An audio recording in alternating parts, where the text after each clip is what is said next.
My wife gave me a choice. I could watch NFL football or college football, and I'm watching NFL. So you should have given your wife a choice: the garage or the street. I did not say that. Enough, Brandon married, so yeah, that's true. Yeah, I was going to say I did not say that, by the way. Yeah. Oh, I don't know. I think we found our outtake for this one. Marriage is for suckers. Let's do this.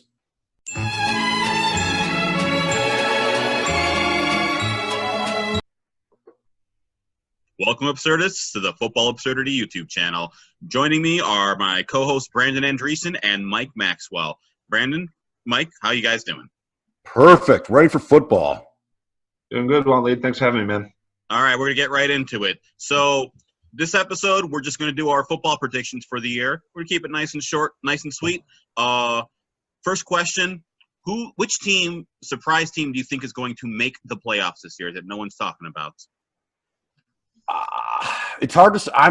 With Andrew Luck retiring, I'm not going to lie. I think the Jaguars just found a clear path to winning their division this year. The AFC South is not a very good division. I don't believe in the Tennessee Titans. I don't know if the Colts can recover with Jacoby Brissett. And does anyone really believe in the Texans that hard that we think they've wrapped up the division already? No. I think all the Texans have been doing in the last week is showing us why they probably won't make the playoffs. Mike? I think I like the Jaguars too, but, out of difference, I think I would not be surprised if the Bills got a wild card. I don't think they'll win the division, but I think they can do the right things and sneak in as a wild card. That is a bold statement. That is very bold. Considering Josh Allen is their quarterback, and that man does not look like he knows how to play quarterback. You guys, the AFC is weak.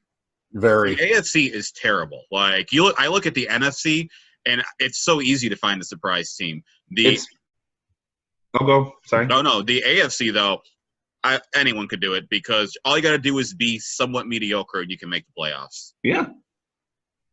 My team, I'm going with the Tampa Bay Bucks. I actually feel like Bruce Arians is going to be able to turn that thing around. I'm not a big believer. I think, part of my reason is, you'll see it in my next question. You guys are shaking your head no. I don't know. I'd love to know what planet everybody's been on for the past 6 years where we're pretending Jameis Winston's a good quarterback all of a sudden. He's literally given us 6 years to prove that he's not good at being a quarterback. Everyone's like, no, it's all going to change now. Like he's going to magically flip a switch. I don't think it's necessarily him being good so much as I think it's my belief in Bruce Arians. I think he's one of the best coaches in football, and I think he's got the ability to turn that team around. So that's really – look at you, the heart of gold. Yeah. I think it should be illegal to have professional sports in Tampa Bay. That's my stance. I think it should be illegal to have Tampa Bay, personally. Just that city at all. Hopefully, I don't know. I could do without Florida. It's fine. Yes. Okay. Anyway, if you guys are from Florida, we're sorry. Not for what we said, that you are from Florida. There you go. Next question. Surprise team missing the playoffs. Brandon, go. Oh, man, this pains me to say because this team is quarterbacked by a guy who I've loved for a long time, but the Saints aren't making the playoffs this year. What about that defense screams like contender? They've had their hearts absolutely ripped out of their chest 2 years in a row now. Drew Brees is getting up there in age. I know that everyone's going, Latavius Murray's good, but Mark Ingram being gone is kind of a big deal for this team, more than people are giving it credit for. Michael Thomas is paid. Now, there's always the question of whether he's going to go out there and kill himself now that he's got the paychecks coming in. You know what? And I really, honest to God, and trust me, it's not the Buccaneers. I think the Falcons jump up and win the NFC South this year. Mike Maxwell. I don't think that's crazy. Until last year, they'd gone almost like a full decade where the AFC or the NFC South was not able to get a back-to-back division title. So I don't think that's crazy. Out of the teams that won playoff seats last year, I would say the Ravens. There's no way they're making it back. Yeah, that team's not. Yeah, I mean, it's not to say that it's not to say they're terrible. It's just that the North will be better. The North will be way better, and they will be way more just figured out. Outside of the Bengals, the AFC North is just very evenly matched up. Both the North divisions are legit three deep divisions with a lot of competition involved in it. Agreed. What about you, Waleed? My team, not going to make the playoffs. Going with the Philadelphia Eagles. I just don't. I mean, they feel like they should be the one who wins that division. I just got a feeling not going to do it. I agree with you. I mean, I think Wentz goes down. That team is – they don't have Nick Foles to lean back on, and I don't know that I trust Carson Wentz to stay healthy. So, can I give you guys a really crazy – I'm going to spend $20 and probably waste $20, but I'm going to do it because I have so little faith in the NFC East bet. Yeah. I'm going to put I'm putting $20 on the New York Giants to win the Super Bowl this year. They're not – but they've already it's a team that's already proven that they can go 9-7 in the regular season and just get lucky. In the NFL, make the playoffs. Everyone thought the Bears were going to beat the Bears marched on the field on the Eagles. Double doink happens. Everyone thought that the Saints were driving downfield to win to go to the Super Bowl. What happened? No pass interference call. Stuff happens every year, and I just keep looking at that NFC East going, something's going to happen there. And so, screw it. $20 at 151 odds. I'll win 3,000. I'll take a $20 stab to win $3,000. Okay, I was wondering. So they're getting 60 to 1? 150 to 1. 150 to 1. Yeah, my math sucks. Sorry. I was with you when you were going because I thought you were just going to say winning the East, but no, I'm going for it. You know what? $20 for 150 to 1. It's a flyer. Why not? I mean, it's not like they traded away their entire defense for scraps. Oh, wait, no, they did. No, I don't know that I would make that bet. I actually talked myself into that bet. Check it out, footballabsurdity.com. I write a weekly post called the 30-Team Parlay where I explain my reasoning behind that bet a little bit further, and I take a deep dive into the New York Giants schedule this year, and I do come away feeling like this is still a team that lost a bunch of games by less than a touchdown last year. And, yeah, they lost Odell Beckham, but Saquon Barkley for 16 games can carry a team in that garbage-ass division. All right.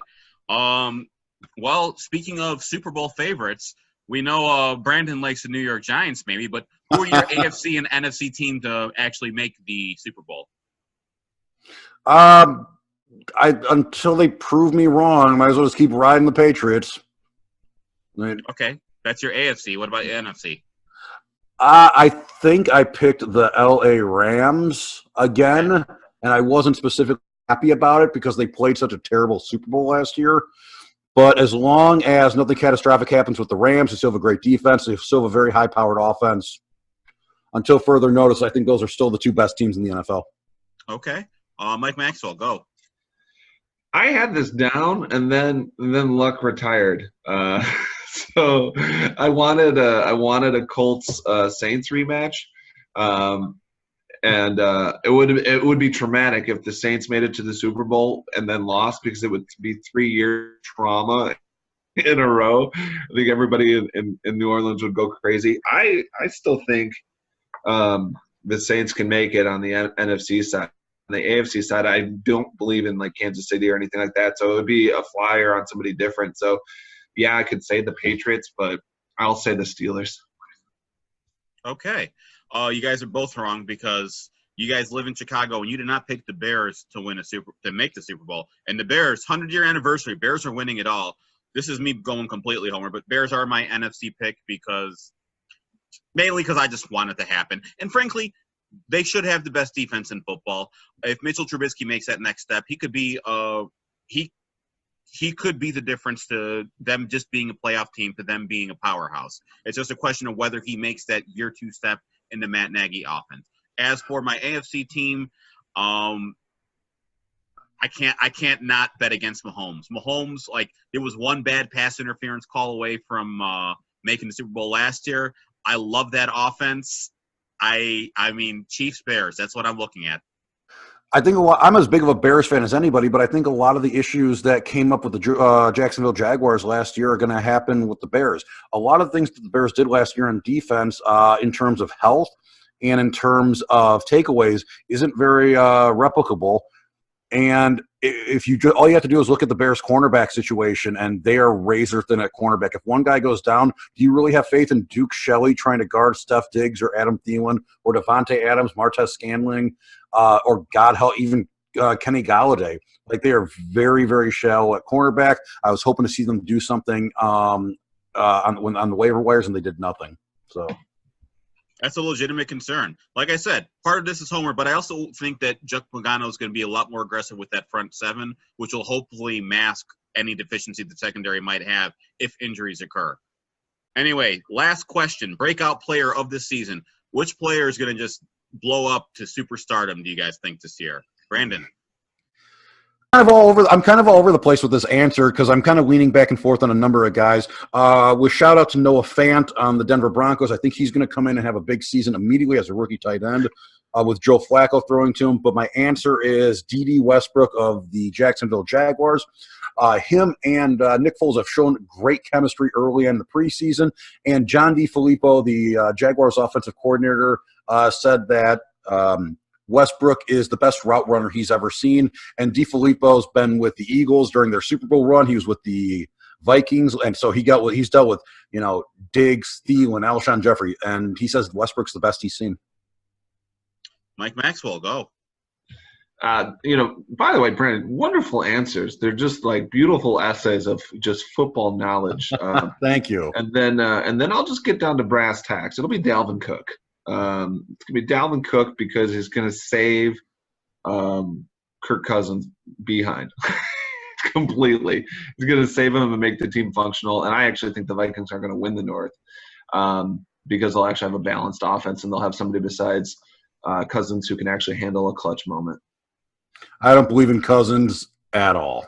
I like Dalvin That's Cook. why you can hand it off. Yeah. I like Dalvin Cook. I like Steph Diggs. I like Adam Thielen. I think Irv Smith is going to be a good tight end someday. They still have Kyle Rudolph there. And but Alex Madison, who was the rookie that they brought in, the 4th-round draft pick, I think he's got a chance to be good as a change of pace back. But when you have a guy that you trust as little as Kirk Cousins, this guy has proven over and over that he is going to lose you more games than he's going to win you. And he doesn't do the big things. He doesn't always throw the interceptions. He takes a sack at the bad time, or he's not paying attention to the clock and he's not rushing the team down the field in time.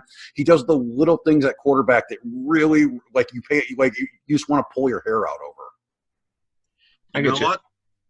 I'm going to change my answer to what I was going to say because I disagree with you. You know my breakout player is going to be? Kirk Cousins. I think he's been getting crapped on a lot. I actually think Kirk Cousins is going to finally prove that he's not – okay, we're holding a lot of years in Washington against him, and that is just unfair to him. He's always been a prolific passer. Yeah, the stakes haven't been high because his team was trash around him. Last year, he had one of the worst offensive lines. He didn't have a healthy Dalvin Cook. So, yeah, their team was one-dimensional. Teams could, just rush the passer, put pressure on him. Well, his time in the pocket was non-existent. So, I'm sorry. Kirk Cousins, you're finally going to prove Brandon and Mike Maxwell wrong. I believe in you, Kirk. So what magically got better about the Vikings' offensive line this year? They've invested in it this year. It's a barn door. They had a couple of draft picks and they signed some people. I don't remember exactly, but I know they did things. They're preying on retreads and late draft picks is what they're doing. And as you maybe they'll get lucky, but much more likely this is not going to be a good year for Kirk Cousins in the back. And let's remember, people crap on him for not being clutch. Week 17 last year, the Bears weren't playing for anything. All the Bears were doing was just trying to stay healthy, and all the Vikings had to do was win to make the playoffs. And you know what happened? The Bears beat them anyways. Yeah, that's fair. Well, look, it's a new year. That season was over. Kirk Cousins, help me so that I can rub it in these guys' faces. Otherwise, you will. You're trying to justify your crappy fantasy team again. Oh, that's fine. I don't need him. I got Jameis Winston and Mitch Trubisky. So one of them's going to be good. I don't know which. It's like an obituary for a fantasy team. That's fine. I didn't invest in quarterback. That was my strategy. You can stream quarterbacks. There's a reason I was judged to have the best draft and you weren't. Yeah, that's fine. I don't care about Yahoo's judgment. And I don't really feel like I need to listen to yours anymore. So we're going to end this episode now, guys. Brandon, Mike, thanks for joining me. Brandon, do you have anything you want to plug? Yeah, fancyboysclub.com. We have football coverage all week in the lead up to the NFL season. Every Tuesday, I'm going to be dropping my weekly power rankings where I'm going to invest way too many words into a lot of teams I don't feel like writing about, to be honest with you. And coming soon, non-football related, myself and a few others, we're doing the top 50 greatest wrestlers of all time, the first really long-form thing our website's doing, and we have devoted to something just that dumb. Check fancyboysclub.com out every day, though. We have tons of new content being delivered to you. That sounds great, Brandon. And Mike Maxwell, what about you? I will be out at the Comedy Shrine in Aurora on the 20th and 21st, doing 2 shows. 8 o'clock is the Anti-Boss. It's a mock corporate new hire orientation, very R-rated, and then headlining the 10 p.m. show. Anything else you want to pitch? Because this is going out this week. I will be also at The Heist in Ripon, Wisconsin on September 14th. That's going to be my live album recording on that day as well. All right. And as always, you can see all of our content at footballabsurdity.com. Listen to our podcast. Watch our YouTube channel. Thank you guys for joining us. Peace.